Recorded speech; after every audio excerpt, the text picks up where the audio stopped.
নমস্কার বন্ধুরা, আমরা দেখব ইন্ডিয়া কি করেছে, বাংলাদেশ থেকে রপ্তানি বন্ধ করে দিয়েছে। আপনারা দেখতে পাবেন বিভিন্ন নিউজ পেপারে, বিভিন্ন সোশ্যাল নেটওয়ার্কিং সাইটে এটা নিয়ে কিন্তু অনেক বেশি খবর হচ্ছে।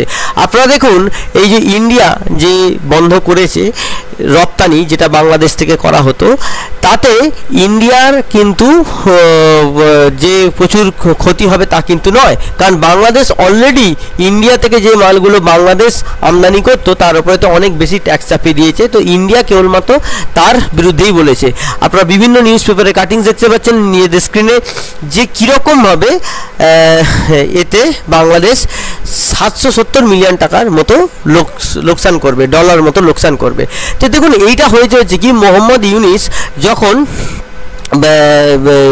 চায়নাতে গেছে এবং চায়নাতে গিয়ে 7 সিস্টার মানে আমাদের যে শিলিগুড়ি করিডোরের কাছে যে চিকেন নেক আছে, সেখানেতে যখন তার বাজ পাখির মতো যে নজরটা লাগিয়েছে, লাগানোর পরেতে ইন্ডিয়া কী করেছে, এটা রেসিপ্রোকালের মধ্যে হিসেবে করেছে।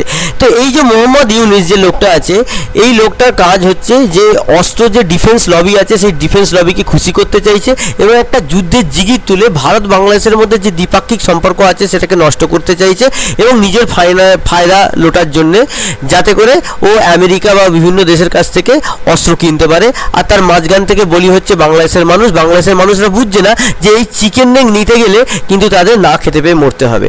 এই ধরনের ভিডিও আমরা বানানোর চেষ্টা করি, সেই জন্য আমার চ্যানেলকে সাবস্ক্রাইব করুন। নমস্কার।